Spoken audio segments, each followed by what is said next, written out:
지금부터는 전용 작가와 함께 말씀을 나눠보도록 하죠. 작가님 어서 오십시오. 안녕하십니까? 안녕하세요. 자, 시청자 여러분, 그 미투 운동이 지금 급속도로 확산이 되고 있습니다. 특히나 문재인 대통령이 어제 대통령 주재 수석 보좌관회의에서 미투 이거는요 여성 인권 문제입니다.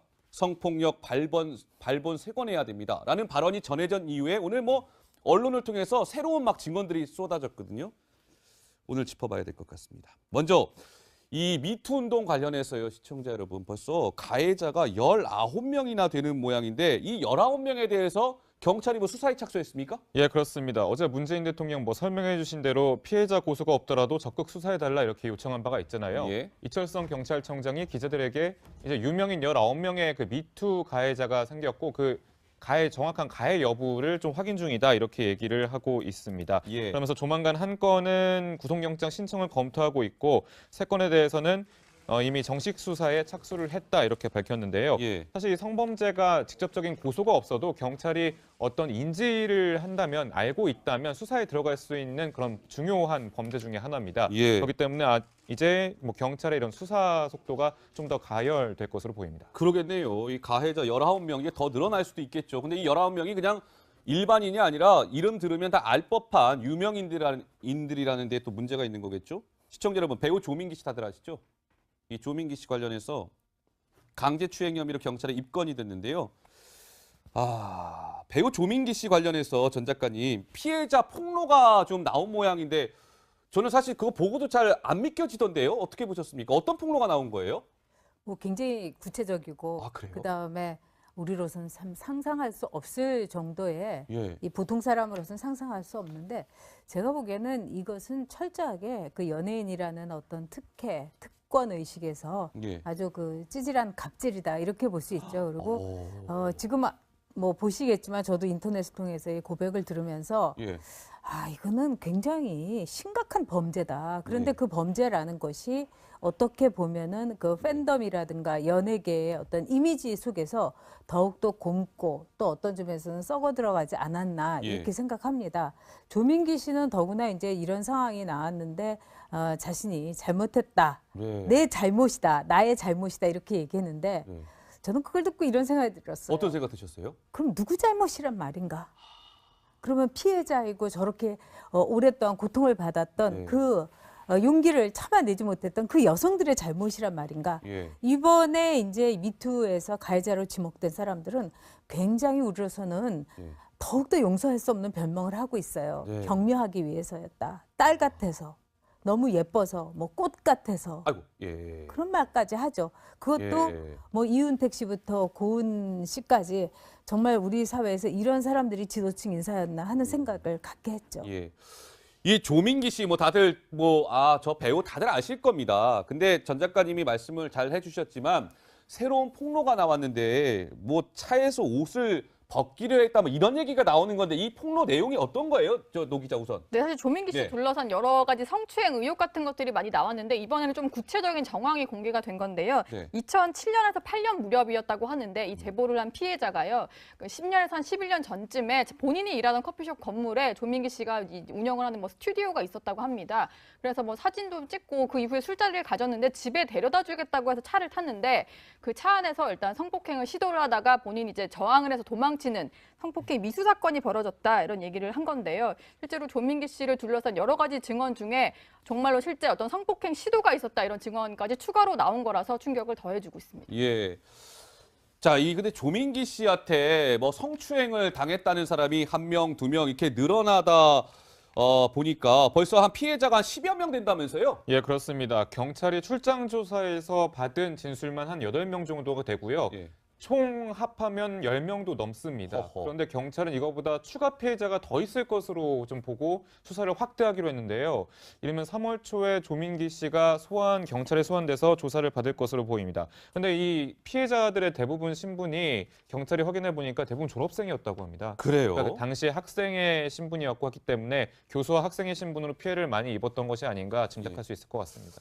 근데 이제 오늘 조민기 씨 같은 경우는 논란이 일파만파 확산이 되자 오늘 이런 입장을 내놨더라고요. 한번 볼까요? 모든 것이 내 불찰이고 내 잘못이다. 법적, 사회적 모든 책임을 회피하지 않겠다라고 얘기했는데 당연히 불찰이고 잘못이겠죠. 근데 오늘 저 조민기 씨의 저 뭐랄까요 해명과 저거는 어떻게 보세요, 전 작가님? 저는 요즘은 이제 그 미투의 가해자들이 변명을 하면 할수록 우리가 더 분노하게 되지 않습니까? 그렇죠. 그런 점에서 이제 바짝 엎드리는 게 상책이겠다 이렇게 본 거겠죠. 그럼에도 불구하고 우리 사회에서 저 문제에 대해서는 정말 그 친고죄가 아니라 친고죄의 그 과정 없이 이 문제에 대해서는 아주 엄하게 처벌해야 된다고 생각합니다. 대한민국의 여성 가운데서 아마 조민기 씨라든가 또는 지금까지 기억 니은 식으로 해서 이니셜이 나온 사람들을 수많은 사람들이 있기 때문에 저는 이것이 시작이다 이렇게 봅니다. 시작에 불과하다 네. 이런 말씀이신데요. 그러니까 이 지금 조민기 씨도 조민기 씨지만요, 시청자 여러분 유명한 배우 또 한 사람이 있습니다. 오달수 씨 다 아시죠? 오달수 씨 출연하는 영화 한두 편씩은 다 보셨을 겁니다. 근데 이 오달수 씨가 오달수 씨한테 이거 성희롱이나 성추행이 아니라 성폭행을 당했다라는 이런 또 주장이 나왔습니까?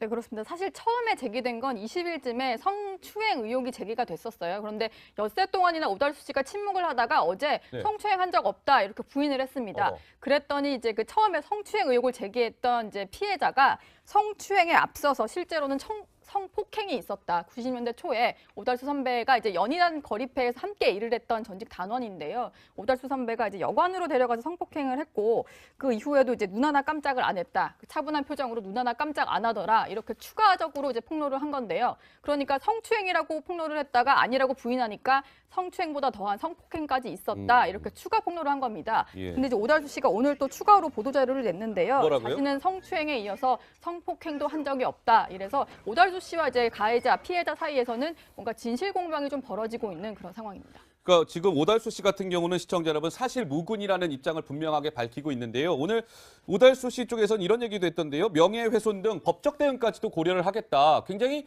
강경하게 나오고 있는 걸 봐서는 글쎄요. 좀 더 지켜봐야 될까요? 전 작가님 어떻습니까? 글쎄 지켜보는 건 자유겠으나 제가 보기에는 오달수 씨의 저 대응도 현명하진 않다 이렇게 생각됩니다. 제가 2년 전에 오달수 씨가 한 잡지, 영화 전문 잡지에서 이윤택 씨와 같이 좌담을 한 거를 봤어요. 대담입니다, 정확하게. 근데 서로 칭찬하고 서로 지켜주느라고 정신이 없었어요. 그리고 이윤택의 권력과 또 오달수의 천만 요정의 나름대로의 그 입지가 한데 어울려지면서 서로의 인격까지도 칭찬을 하더라고요. 그래요? 그러면은 이걸 우리가 어떻게 받아들여야겠습니까? 자, 이 여성은 정말 고통스럽게 미투를 했지만은 이 오달수 씨는 1990년대를 참담한 심정으로 다시 되돌아봐야 되겠다. 기억도 안 난다는 거 아닙니까? 근데 이렇게 엄청난 일이 어떻게 되돌아볼 일입니까? 저는 그렇기 때문에 글쎄 저 여성의 고통스러운 자기 고백에 저는 더 무게를 싣고 싶습니다. 근데 시청자 여러분 좀 안타까워요. 왜 그러냐면 조민기 씨도 유명인이고요. 지금 오달수 씨 역시 유명인입니다. 근데 이번에는요. 이분도 역시 유명인이시죠. 노벨 문학상 후보로까지 거론이 됐던 분이니까요. 나이도 많으신데요. 이 고은 시인 관련해서 이 성추행을 당했다 이런 지금 증언이 쏟아지고 있는데 매우 구체적이던데요. 예, 그렇습니다. 우선 20대 대학원생에게 이름이 뭐냐 손 좀 접어라면서 신체를 좀 만지기도 하고 게다가 술에 취해서 이제 본인의 주요 부위를 노출하기도 했다 이런 얘기도 나왔었고요. 그리고 출판사 여직원 같은 경우에도 비슷한 수법으로 손이나 팔 등의 스킨십을 강제로 했는데 구체적인 일단 진술이기도 하고 좀 규칙적인 게 일단 대학원생 같은 경우는 자신의 그런 지인의 그런 제자라는 거죠. 어떻게 보면 자신이 갑일 수 있는 위치이고 또 출판사 여직원 역시 자신의 그런 시집을 계약을 해야 되는 그런 입장이기 때문에 자신의 문단 내 그런 권력, 지위를 이용해서 또 현격히 차이 나는 그 나이 차이를 이용해서 상당히 강제적으로 이런 범죄들이 행해졌다라고 좀 볼 수 있을 것 같습니다. 그러니까 지금 이런 고은 시인 관련해서요. 이런 지금 문인들의 증언들이 잇따르고 있던데 전 작가님 어떻게 봐야 될지 모르겠습니다. 자, 40대 문인 A씨는 그는 이 세계의 왕이자 불가침의 영역이었다. 추앙받는 존재였다. 그러니까 성추행, 성희롱에도 눈 감을 수밖에, 침묵할 수밖에 없었다. 이런 얘기겠죠. 50대 문인 B씨는요. 눈을 감아버리는 것 외에 할 수 있는 게 없었다. 나는 고은의 시를 읽지 않는다. 당연히 눈에 안 들어오겠죠. 50대 여성 시인 C씨는요. 그의 기행을 시인다움, 천재성으로 합리화하는 이가 많았다. 역시나 답답함을 토로했는데 저런 지금 문인들의 증언이 뒤늦게나마 지금 쏟아지고 있습니다, 전 작가님. 네, 예. 많이 나오고 있는데 저는 저런 분들이 어떻게 아름다움을 얘기하고 그다음에 자신들이 얘기하는 그 시라는 거야말로 순간의 아름다움을 언어화하는 건데 예. 순간순간의 그 추함을 목격하면서도 그것을 아름다움이라고 착각을 했다면 저분들의 시까지도 저는 읽을 필요가 없다고 생각합니다. 그래서 예. 이 고은 씨 사건은 정말 그 괴물이 한 명만 있는 것이 아니라 네. 우리 문단과 또 우리 사회에 수많은 그 괴물이 있었던 우리가 어떻게 보면 괴물 공화국에서 살았던 것이 아닌가. 그리고 앞으로도 그런 괴물 공화국에서 우리의 딸들이나 어리고 나약한 여성들이 피해를 받기 전에 예. 저는 괴물들을 징벌을 해야 된다 이렇게 생각합니다. 그 사실 이 고은 시인 관련해서의 이런 의혹들은 시인 최영미 씨가 이제 얘기하면서 알려지게 됐는데 93년도 서울 탑골공원 근처 술자리에서요. 이렇게 얘기했어요. 최영미 시인이 고은 시인에 대해서. 최악의 추태를 받다. 내 입이 더러워질까 말하지 못한다. 이렇게 여지만 뒀습니다. 무언가 지금 이렇게 의혹을 계속 지금 확산되고 있는 모양새인데요. 좀 상황을 지켜봐야 될 것 같고요. 이런 상황에서 아까 이윤택 씨 얘기도 전 작가님이 말씀을 주셨습니다만 고은 시인과 뭐 이윤택 씨나 이런 사람들한테 정부 지원금이 뭐 수억 원씩 전달됐다면서요? 네, 우리 국회 교문위에서 오늘 이제 한국당 곽상도 의원이 공개를 했던 그런 자료인데요. 실제로 워낙 유명한 문화예술계 인사다 보니까 지원금이 상당합니다. 지금 어허. 보시면요. 이윤택 감독 같은 경우는 4억 4,600만 원 정도가 지급이 됐다고 하고요. 한 6번에 걸쳐서 받았다고 하는데 5억 원 가까이가 되고요. 그리고 고은 시인 같은 경우도 한 2,100만 원의 어떤 지원금과 그리고 출판 번역비 같은 것들을 지원받았다고 하더라고요. 예. 저 이외에도 뭐 추가로 이제 언급됐던 이제 미투의 어떤 가해자로 지목된 사람들에 대한 문화예술인 지원금이 상당합니다. 이게 좀 논란이 되면서 일단 교육부, 이제 문체부 같은 경우에는 올해 예산은 집행하지 않겠다. 지금까지 집행된 돈은 어쩔 수가 없겠지만 앞으로는 집행하지 않겠다. 이런 입장을 밝혔습니다. 예.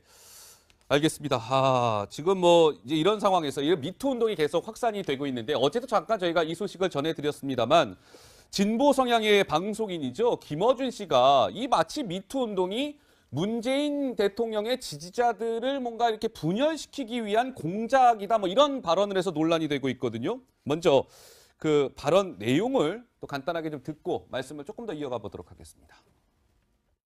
최근에 이제 미투 운동하고 권력 혹은 위기에 의한 성범죄 뉴스들 엄청나게 많잖아요. 공작의 사고방식을 읽어보면 어떻게 보이냐. 첫째, 좋은 소재, 주목도 높아.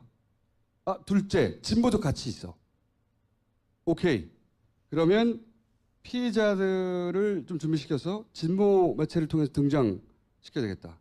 그리고 문재인 정부의 진보적 지지자를 분열시킬 기회다. 이렇게 사고가 돌아가는 겁니다. 저는 미투를 공작에 이용하려고 하는 자들이 있다라고 했지. 미투가 공작이라고 한 적이 없습니다. 근데 이제 공교롭게도 보면은 미투 가해자들이 이제 대부분 이제 약간 진보 인사들의 쪽 이렇게 집중이 돼 있는 것 같거든요. 이윤택, 고은 시인, 또 인권운동가, 또 천주교 정의구현사 재단의 소속 신부, 그다음에 진보적 시사 만화가. 근데 이런 상황에 대해서 김어준 씨는 미투를 공작에 이용하는 자들이 있다. 글쎄요. 예, 전 작가님. 저거는 제가 볼 때는 이런 얘기를 했죠. 이 타겟은 문재인 정부를 비롯한 청와대와 이런 진보 진영이다. 그래서 미투가 이제 공작에 이용된다. 이제 이렇게 정확하게 얘기를 했는데 예. 이거는 제가 보기에는 자기 실토, 자백이라고 보여집니다. 즉 이런 미투 운동이라는 것이 진영을 넘어서서 이건 좌우가 없는 건데 좌파 쪽에만 진보 진영에서만 이 그 타겟이 될 것이다 한 거는 예. 본인 스스로도 얼마나 많은 진보 진영에서 이른바 미투의 가해자들이 있었는가를 저는 본인이 실토했고 증언한 것이다. 이렇게 생각합니다. 예. 자, 뭐 지금 이런 상황에서 문재인 대통령이 어제 제가 이 미투 운동을 지지한다. 문재인 대통령이 그렇게 얘기했습니다. 발본색원해야 된다라는 얘기를 했는데 이게 또 이 문재인 대통령의 이 발언이 또 이렇게 뭐랄까요? 이 청와대로 약간 또 이게 본의 아니게 불똥이 튄 것 같은데요. 왜 그런 것일까요? 조배숙 민주평화당 대표의 얘기를 들으면 아마 이해가 되실 겁니다. 듣고 오시죠. 등잔 밑이 어둡다는 속담이 떠오릅니다. 탁 행정관의 엽기적인 성의식과 여성 혐오는 심각한 젠더 폭력입니다. 동참은 말이 아닌 행동으로 해야 합니다. 대통령 말씀대로 부끄럽고 아프더라도 이 기회에 실상을 드러내고 청와대부터 젠더 폭력을 발본색원하시기 바랍니다. 조배숙 대표는 문재인 대통령이 물론 그렇게 얘기했는데 등잔 밑이 어둡다. 왜? 탁현민 행정관 때문 아니냐 이런 주장인 것 같아요, 노 기자. 네, 그렇습니다. 일단 탁현민 행정관 하면은 계속해서 뭔가 과거에 어떤 저서에 나왔던 어떤 표현 때문에 문제가 되고 있는데요. 그것 때문에 계속해서 이제 그 발본색원을 해라. 그리고 사실 탁현민 행정관을 계속 갖고 가면 미투 운동에 동참하는 거에 진정성을 좀 의심받을 수밖에 없다. 이런 지적이 계속 나오고 있는 건데 사실은 여기에 대해서 좀 이제 그 청와대에서는 뚜렷한 답변이 나오고 있지 않은 그런 상황입니다. 그리고 오히려 어떻게 보면은 탁현민 행정관은 지금의 미투 운동과 다르다 이런 얘기들이 나오고 있는 것 같은데요. 최근에도 임종석 비서실장이 이런 질문에 이렇게 답변을 한 적이 있었습니다. 청와대 인식이 고스란히 드러나는데요. 그 목소리 들어보시죠. 실장님도 이 미투 운동에 동의하시지요? 그렇습니다. 예. 대통령님께서도 동의하고 계시지요? 네네. 청와대가 정리를 못하는 게 있어요. 탁현민 행정관입니다. 고1 때 여중생과 첫 성관계를 가져 그 아이는 단지 성관계를 위한 대상이었다. 탁현민 행정관의 경우에 지금 미투 운동을 통해서 벌어지고 있는 이 직접적인 성적 폭력하고는 좀 구분되어야 한다고 생각합니다. 임종석 실장은 최근에 일어나고 있는 미투 운동과의 그 내용과 탁현민 행정관은 좀 결이 다르다. 이렇게 좀 선을 긋는 모양새인데 동의하십니까? 어떻습니까? 전 작가님? 글쎄 우리가 무슨 수사를 하다 보면은 제일 중요한 것이 본인의 자백입니다. 예. 근데 본인의 에세이에서 자백을 했잖아요. 그런 일을 했다고. 그게 소설도 아니었고요. 뭐 상상력의 기초도 안 한 거고 지금 청와대에서 저런 식으로 대처하는 것은 더 큰 화를 불러올 겁니다. 예.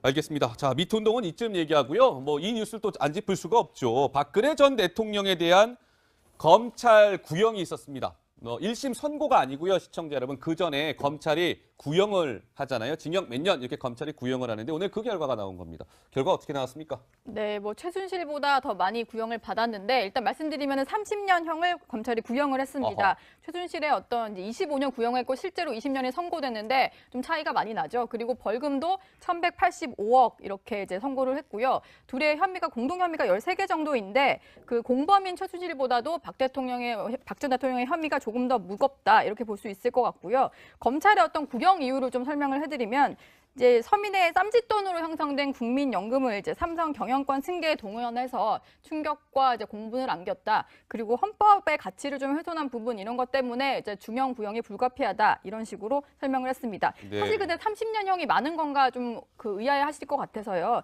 최대로 구형할 수 있는 게 50년형 정도가 되는데요. 그게 살인죄일 그 경우에 가능한데 살인죄를 뺐을 때 실제로 구형할 수 있는 거의 최대 형량이 30년이기 때문에 그 거기에 맞는 최대 형량이 구형됐다. 이렇게 볼 수 있을 것 같습니다. 자, 검찰은 30년을 구형했습니다. 전 작가님 오늘 30년 구형 소식을 접하고 어떤 생각 드셨습니까?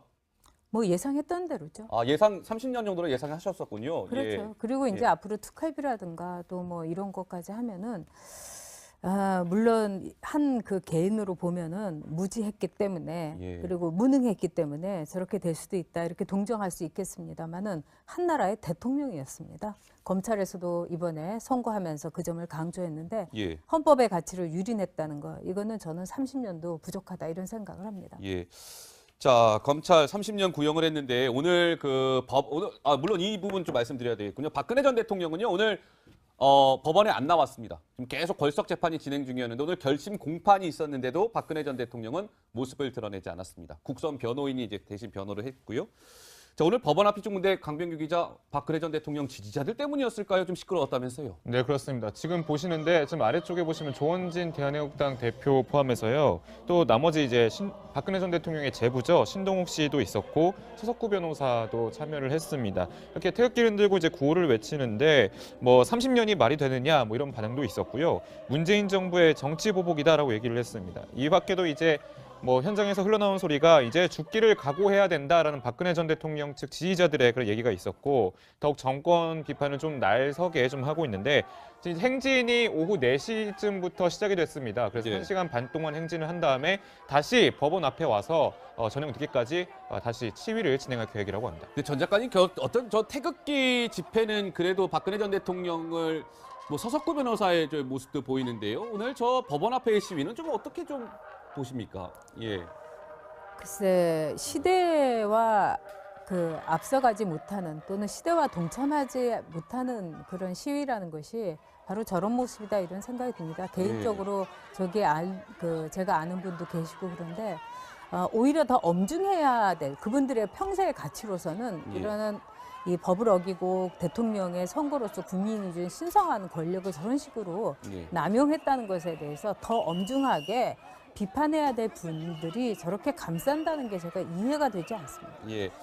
근데 이제 이 30년형이 구형이 됐는데 물론 재판부가 이제 1심에서는 어떤 결론을 내릴지는 저희가 지켜봐야 됩니다. 근데 박근혜 전 대통령이 그 재판에 나오지 않았다는 것은 내가 뭐 25년을 구형을 받든 30년을 구형을 받든 그 연수는 별로 중요치 않다. 이건 정치 재판이기 때문에 약간 나는 거기 개의치 않는다. 약간 이런 메시지를 또 줬다 이렇게 봐도 되지 않을까요, 노 기자? 네, 그렇습니다. 예. 이미 이제 걸석 재판을 선언하면서 법원을 떠나던 그 순간에도 뭔가 정치 보복이고 정치 재판이다 이런 식으로 말을 하고 떠났거든요. 그리고 사실 재판부가 이렇게 중형을 이제 검찰에서 중형을 구형하게 된 것도 뭔가 법정 내에서 어떤 이제 반성하는 기미나 이런 게 없었기 때문에 중형을 구형할 수밖에 없다라는 설명을 했는데 실제로 마지막까지도 결심 공판까지도 나오지 않으면서 뭔가 정치적으로 이제 몰아가려는 박 전 대통령의 어떤 전략은 그런 게 아닌가 이번에도 그걸 느끼게 해주는 그런 장면이었습니다. 네, 알겠습니다. 박근혜 전 대통령에 대한 결심 공판 소식까지 전해드렸습니다. 저는 60초 1분 후에 다시 돌아오도록 하겠습니다.